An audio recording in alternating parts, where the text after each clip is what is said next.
Hello guys, this is Abhishek Kumar Singh once again you welcome to our YouTube channel educational expertise.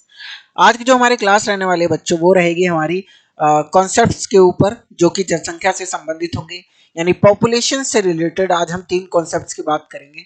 वो तीन concept बहुत ही ज़्यादा important है जनसंख्या भूगोल के नज़रिए से। सो वीडियो को अंत तक जरूर देखें। एंड जो बच्चे वीडियो पर नए हैं, सबसे पहले तो चैनल को सब्सक्राइब कर दीजिए। एंड चलिए वीडियो को शुरू करते हैं।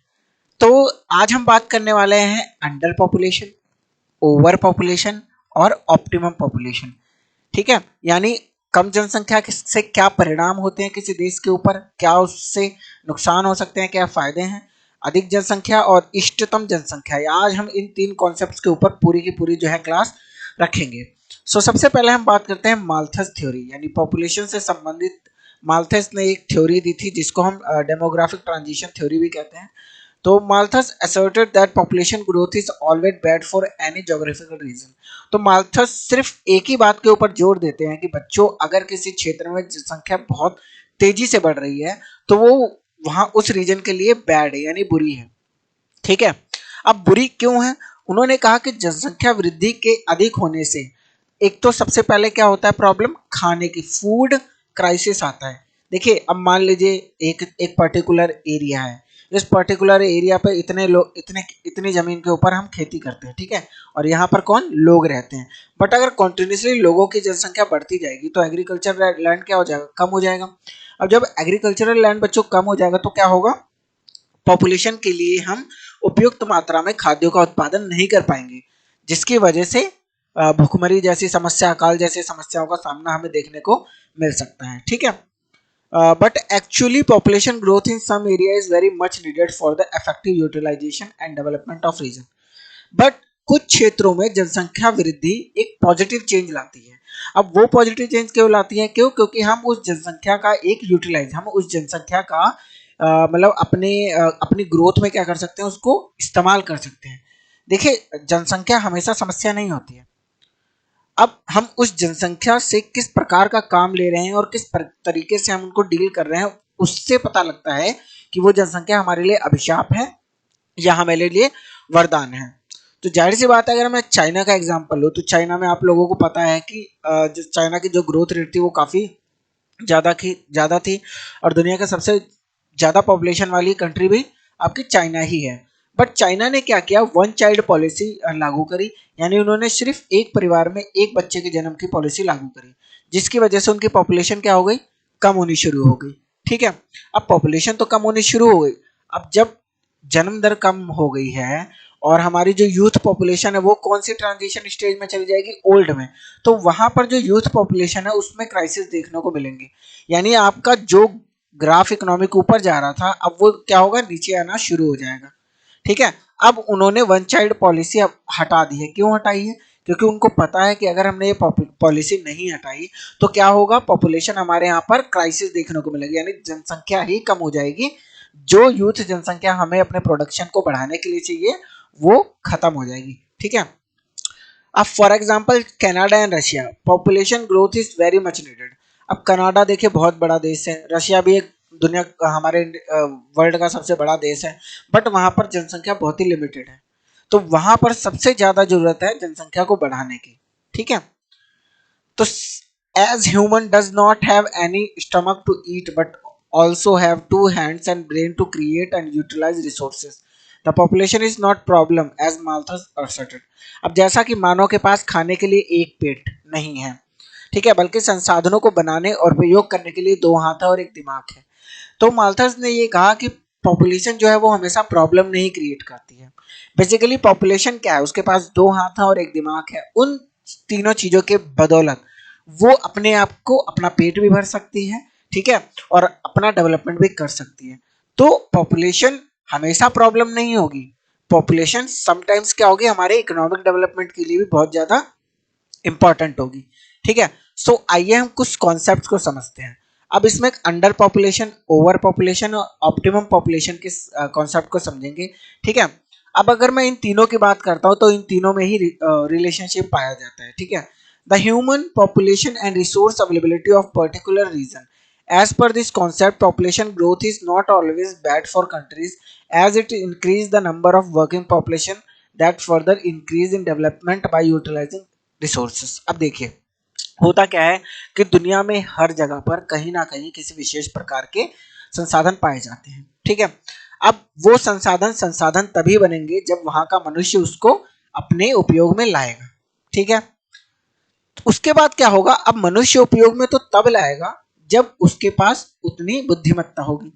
तो इसका मतलब पॉपुलेशन अगर किसी पर्टिकुलर एरिया में कम है तो वो वहां की अंडर पॉपुलेशन कहलाएगी, वो कंट्री अंडर पॉपुलेशन है, यानी रिसोर्स पॉपुलेशन से ज्यादा है, यानी रिसोर्स का यूज करने के लिए पॉपुलेशन अभी भी काफी कम है, तो वो हो जाएगी आपकी अंडर पॉपुलेशन, यानी अभी भी संसाधनों के ऊपर जनसंख्या का क्या है, दबाव कम है। यानी वो लोग क्या करेंगे, वहां के रिसोर्सेज को ज्यादा से ज्यादा इस्तेमाल करेंगे और अपना इकोनॉमिक डेवलपमेंट करेंगे और अपनी ग्रोथ करेंगे, ठीक है। तो वो कॉन्सेप्ट क्या हो जाएगा आपका, अंडर पॉपुलेशन, ठीक है।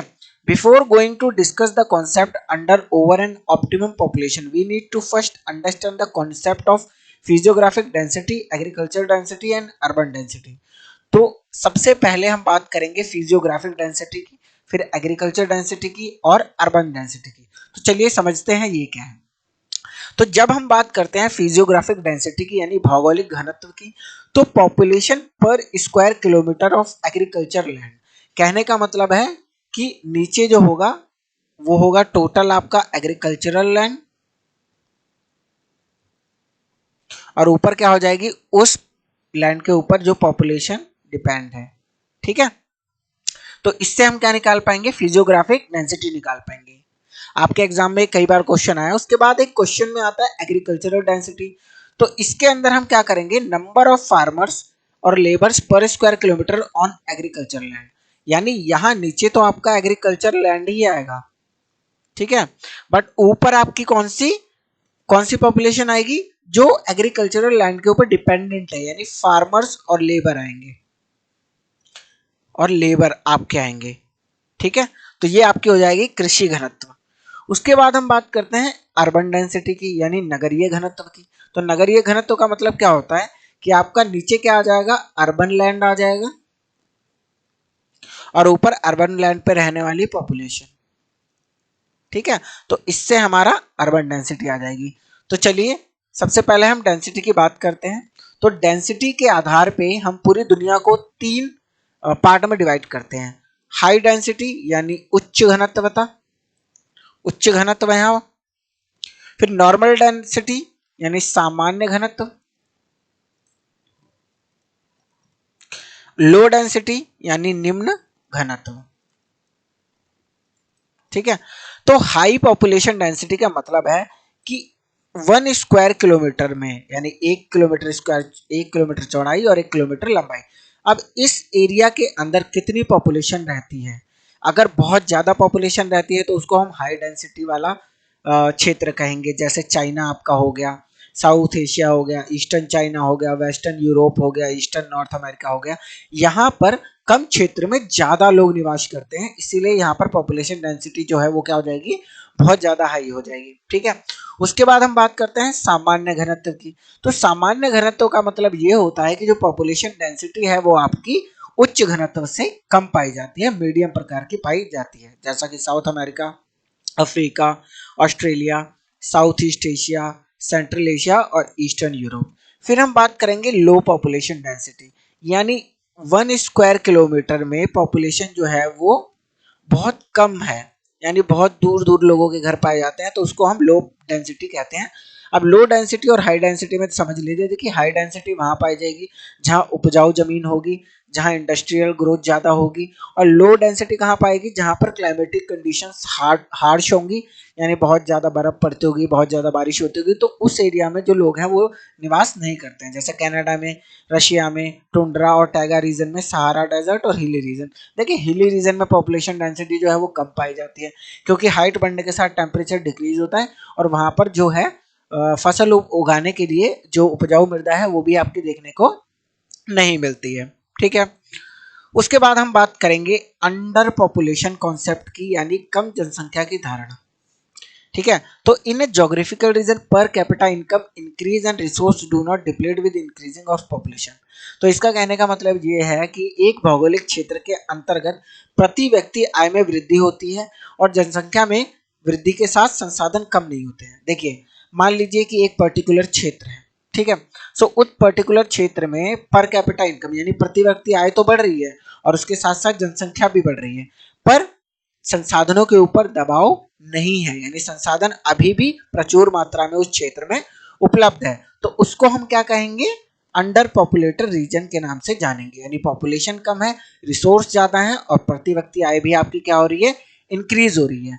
अब इस सिचुएशन में क्या होगा कि population is too small, population बहुत छोटी है जो प्रेजेंट रिसोर्सेज को पूरी तरीके से इस्तेमाल नहीं कर पा रही है, जिसमें दो कंट्री टॉप पे रहते हैं, कनाडा और रशिया, जो कि अंडर पॉपुलेशन कंट्रीज है। देखिए, रशिया के अंदर डायमंड भी है, पेट्रोल भी है, कोल भी है, बट वहाँ की पॉपुलेशन बहुत कम है, इसलिए वहाँ की पर कैपिटा इनकम भी बढ़ती जा रही है और वहाँ पर रिसोर्सेज भी बहुत ज़्यादा है, बट पॉपुलेशन कम है, इसीलिए उसको हम अंडर पॉपुलेशन की कैटेगरी के अंदर डालते हैं। अब भाई कारण क्या है? अंडर पॉपुलेशन के कारण क्या है? तो पहला है बर्थ रेट लो है, यानी जो जन्म दर है वो बहुत ही कम पाई जाती है, यानी आपकी 5 जो बच्चे हैं वो प्रति 1000 पॉपुलेशन पे पाए जाते होंगे, इससे भी कम पाए जाते होंगे। फिर आता है टेक्नोलॉजी इज नॉट अवेलेबल। ऐसा भी हो सकता है कि टेक्नोलॉजी ना अवेलेबल हो, जो वहां पर रिसोर्स पाए जाते हैं उस रिसोर्स को निकालने के लिए टेक्नोलॉजी जो है वो उपलब्धि ना हो।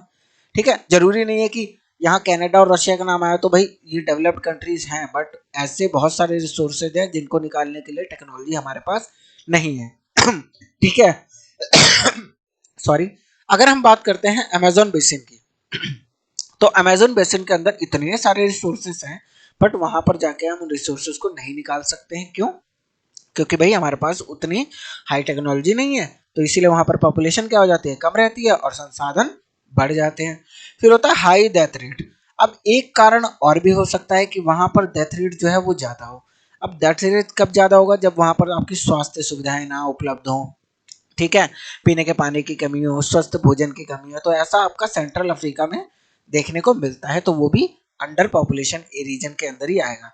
फिर आता है low population situation occur due to sufficient resource development. अब देखिए, लो पॉपुलेशन कभी कभी इसलिए भी हो जाती है कि हमने रिसोर्सेज को तो बहुत ज़्यादा यूज़ कर लिया है, बट अब क्या हो रहा है कि जो लोग हैं वो खुद को कंट्रोल कर रहे हैं ताकि जो पॉपुलेशन है उसको ज़्यादा ना बढ़ाया जा सके। क्यों? क्योंकि एक पॉपुलेशन जो है वो एक लिमिट तक आपके लिए रिसोर्स रहती है, बट अगर पॉपुलेशन बहुत ही ज़्यादा बढ़ जाती है तो उसके नुकसान भी आपको झेलने पड़ते हैं। ठीक है। अगला जो कॉन्सेप्ट आएगा वो आएगा ओवर पॉपुलेशन का, यानी अति जनसंख्या की अवधारणा। अति जनसंख्या, ये चीज याद रखिएगा आप। ठीक है। अब अति जनसंख्या में क्या होता है कि एक जोग्राफिकल रीजन के अंदर पर capita income and resources decrease with increasing height. तो अब पॉपुलेशन बहुत तेजी से बढ़ रही है।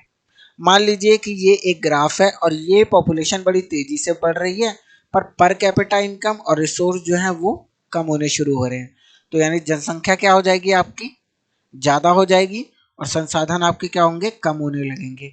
तो इसका मतलब संसाधन के ऊपर जनसंख्या का दबाव पड़ना शुरू हो जाएगा, जिसको हम ओवर पॉपुलेशन की कंडीशन कहना शुरू कर देंगे। यानी पॉपुलेशन पॉपुलेशन जो है वो अब जो है उसकी पानी की ज़रूरतें और लैंड की ज़रूरतें और खाने की ज़रूरतें हैं वो हम पूरी नहीं कर पा रहे हैं। क्यों? क्योंकि जनसंख्या बहुत ज़्यादा है और ज़मीन हमारे पास कम है। ठीक है। अब उसके रीज़न क्या है?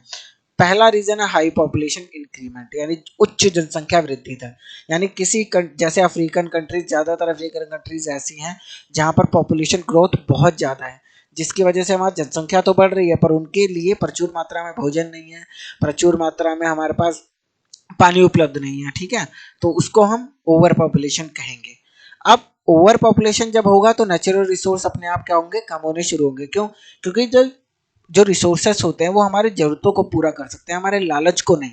तो मान लीजिए कि एक खेत है, अब ये खेत है, अब इतनी पॉपुलेशन है और यहाँ हम अच्छे से चावल गेहूँ सब उगा रहे हैं और हमारा जो बैलेंस है वो बना हुआ है, पर पॉपुलेशन क्या हो रही है? कंटिन्यूसली आगे की ओर बढ़ती चली जा रही है और जमीन के ऊपर क्या होगा? यानी लैंड रिसोर्सेज के ऊपर दबाव बढ़ेगा, तो इतने क्षेत्र का उत्पादन क्या हम इतनी पॉपुलेशन को खिला सकते हैं? कभी नहीं। इसी को हम क्या कहते हैं, ओवर पॉपुलेशन कहते हैं। अब ओवर पॉपुलेशन होने से पहला तो ग्राउंड वाटर जो है वो भी क्या हो जाएगा, डिप्लीट हो जाएगा, यानी जो भूजल है वो भी धीरे धीरे खत्म हो जाएगा। जैसा कि दिल्ली, इंडिया में आपको सभी मेट्रोपॉलिटन सिटीज में ये चीज देखने को मिलेगी। उसके बाद होगी पानी की कमी, क्योंकि भाई जनसंख्या लिमिटेड बहुत ज़्यादा है, पर हम लिमिटेड जनसंख्या को ही पानी उपलब्ध करा सकते हैं, तो इसीलिए पानी की समस्या देखने को मिलेगी।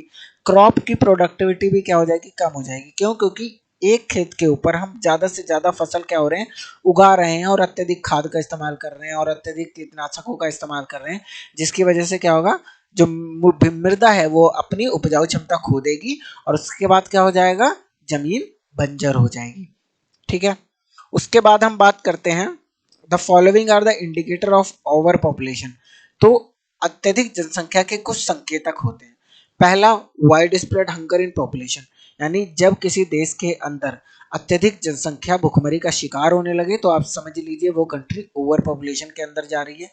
दूसरा है माल न्यूट्रिशन इन पॉपुलेशन, जब किसी देश की जनसंख्या कुपोषण का शिकार होने लग जाए तो उसको भी हम ओवर पॉपुलेशन कंट्री के नाम से ही पुकारेंगे। हाई फिजियोग्राफिक डेंसिटी, जब उच्च भौगोलिक जनसंख्या घनत्व तो बढ़ जाए तो उसको भी हम क्या करेंगे, इसी कैटेगरी में यानी ओवर पॉपुलेशन की कैटेगरी में डालेंगे। कॉन्फ्लिक्ट्स ड्यू टू फूड, यानी उसी देश के अंदर खाने को लेके, पानी को लेके, घर को लेके, जमीन को लेके जब लड़ाई झगड़े बहुत ज्यादा बढ़ जाए तो आप समझ लीजिए कि ओवर पॉपुलेशन की कंडीशंस यहाँ आ चुकी हैं। लो इनकम लेवल, यानी प्रति व्यक्ति आय भी आपकी घटनी शुरू हो जाएगी। गांव की जो पॉपुलेशन है वो इंक्रीज होनी शुरू हो जाएगी। भूमि का तिरछापन, यानी भूमि का जो आकार है वो कंटिन्यूसली छोटा होता चला जाएगा।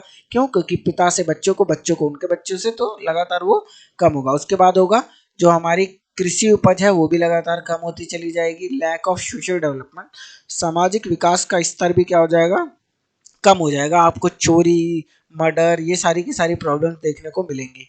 Non resilience of agricultural sector, कृषि की गैर लचीलापन आ जाएगा, यानी कृषि को हम कभी भी मॉडिफाई नहीं कर पाएंगे। ऐसी समस्याएं हमें देखने को मिलेंगी जब ओवर पॉपुलेशन की समस्या किसी देश के सामने आ चुकी होगी। उसके बाद है ऑप्टिमम पॉपुलेशन, यानी इष्टतम जनसंख्या। तो इष्टतम जनसंख्या क्या होता है कि ओवर पॉपुलेशन और अंडर पॉपुलेशन की बीच की स्टेज को हम कहते हैं ऑप्टिमम पॉपुलेशन। यानी बहुत ज़्यादा पॉपुलेशन भी नहीं है और बहुत कम भी पॉपुलेशन नहीं है, पॉपुलेशन परफेक्ट है, बैलेंस। ठीक है। तो it is perfect population but difficult to define the optimum population. तो हम इसे कह सकते हैं कि ये एक परफेक्ट पॉपुलेशन है, बट हम इसको ऑप्टिमम पॉपुलेशन कहें ये जायज़ नहीं है। The population is able to utilize all the locally available resources in sustainable ways। तो देखिए होता क्या है कि हम हमेशा सस्टेनेबिलिटी को क्या करते हैं, प्रमोट करते हैं। तो मान लीजिए एक देश है जहाँ की पॉपुलेशन अपने सभी संसाधनों का इष्टतम उपयोग कर रही है, मतलब संसाधन का एक भी बिंदु जो है वो बर्बाद नहीं जा रहा है, और पॉपुलेशन ग्रोथ है वो भी कंट्रोल में है। ठीक है। किसी को पानी की कमी नहीं है, किसी को खाने की कमी नहीं है, किसी को किसी भी चीज की कमी नहीं है, तो उसको हम ऑप्टिमम पॉपुलेशन कॉन्सेप्ट के अंदर लाएंगे। मान लीजिए 2 billion population is considered an optimum population in the world. तो अगर मैं बात करता हूँ ऑप्टिमम पॉपुलेशन की, तो विश्व में अगर 2 बिलियन लोग रहें तो वो एक ऑप्टिमम पॉपुलेशन की कंडीशन रहेगी। बट हमारे दुनिया के अंदर 8 बिलियन लोग रहते हैं, तो आप समझ सकते हैं कि पूरा जो विश्व है वो विश्व जो है वो ओवर पॉपुलेशन की कैटेगरी में चला गया है। और ओवर पॉपुलेशन का मतलब आपको पता है, खाने की कमी, पानी की कमी, गृह युद्ध, ठीक है, स्लम्स का बढ़ता हुआ आबादी, तो ये सारी समस्याएं आपको देखने को मिलेंगी भविष्य में। ठीक है। अब ऑप्टिमम पॉपुलेशन कब होगी, उसके संकेत कब मिलेंगे। पहला, हाई लाइफस्टाइल ऑफ पीपल। देखिए जब हम सस्टेनेबल तरीके से संसाधनों का इस्तेमाल करते हैं तो हमारा लाइफस्टाइल जो है वो भी काफ़ी उच्च कैटेगरी का हो जाता है। हम सभी संसाधनों का उच्च से उच्च स्तर पर क्या करते हैं, इस्तेमाल करते हैं। हम संसाधनों की बर्बादी ना के बराबर होती है। फिर होता है productivity can not be increase further in present available technology. यानी हम क्या कर सकते हैं कि अभी उस टाइम पे जब ऑप्टिमम पॉपुलेशन है उस टाइम पे जो भी आपकी टेक्नोलॉजी मौजूद होगी वो क्या है, प्रोडक्टिविटी को उससे ज़्यादा इंक्रीज नहीं कर पाएगी, तो उस लेवल को हम ऑप्टिमम पॉपुलेशन के अंदर डाल देंगे। ठीक है। सो आई होप गाइज आपको ये तीनों के तीनों कॉन्सेप्ट काफी अच्छे से समझ आए होंगे, और अगर आए हैं तो वीडियो को लाइक करें, शेयर करें एंड चैनल को सब्सक्राइब जरूर करें गाइज। कल मिलते हैं एक नई वीडियो के साथ। Bye guys.